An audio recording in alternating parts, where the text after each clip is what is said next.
আসসালামু আলাইকুম এভরিওয়ান, সবাই কেমন আছেন? আশা করি ভালো আছেন। আমিও অনেক ভালো আছি আপনাদের দোয়ায়।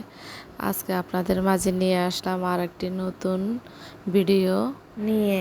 এই যে ক্যাটেলটা আমি আসলে কয়েকদিন আগে মার্কেটে গিয়েছিলাম, দেখে খুবই পছন্দ হয়েছে। এটা কাঁচের তৈরি, এটা চুলার মধ্যে দিয়ে নাকি চা বানানো যায়। আসলে আমি প্রথমত বিশ্বাস করতে পারতেছি না, এটা কি ভেঙে যাবে নাকি আগুনের মধ্যে দিলে এটা কি ভেঙে যাবে। আমি কনফিউজ ছিলাম। তাই আজকে কেটেলে চা পাতা দিয়ে পানি দিয়ে বসাই দিলাম। দেখি আজকে যাচাই করে দেখি আসলে সত্যি কি চা হয় এটার মধ্যে। তাই ভাবলাম আপনাদের মাঝেও শেয়ার করে দেখি, আসলে আপনারাও দেখেন আমিও দেখি এটার মধ্যে কি আদৌ চা হয় কি এটা ফেটে যায়।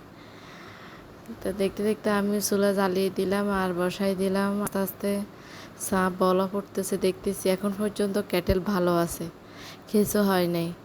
কিন্তু আমি আতঙ্কের মধ্যে আছি, আসলে কি এটা আদৌ চা হবে নাকি এটা ফেটে যাবে। যেহেতু এটা কাঁচের তৈরি, আমি এর আগে কখনো এরকম কাঁচের তৈরি কেটেল দেখি নাই।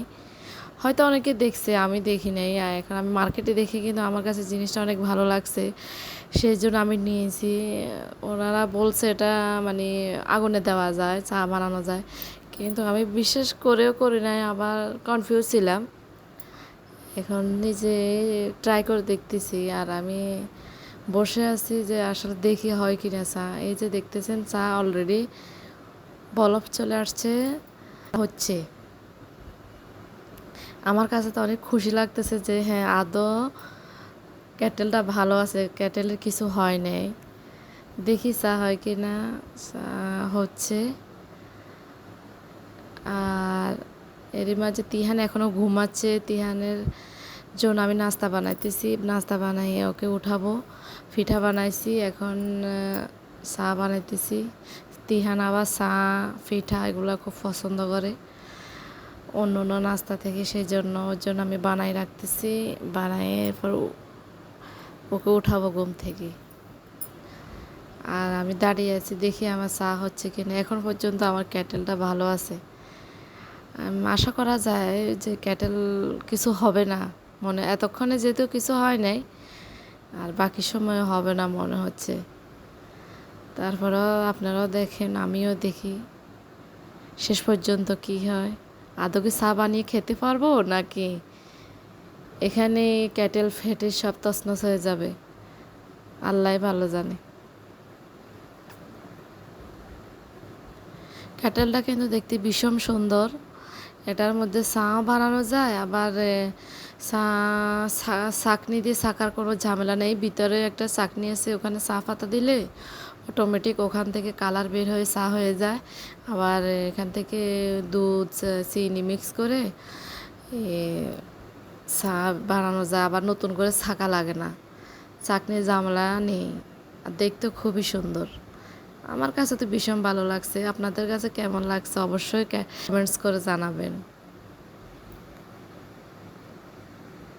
এই যে আমার চা হয়ে গেছে, অলরেডি আমার চা হয়ে গেছে। আমি তো ভীষণ খুশি। হ্যাঁ, এটার মধ্যে চা হবে, কিছু হবে না। যাক, আমি যে আশায় নিয়েছি সেটা পূরণ হয়েছে। আমি কিন্তু সত্যি খুবই আতঙ্কে ছিলাম এটা ভেঙে যায় কিনা। না, অলরেডি আমার চা কমপ্লিট হয়ে গেছে। এই যে দেখেন, এই যে অলরেডি আমি চা নিয়ে টেবিলে চলে আসছি।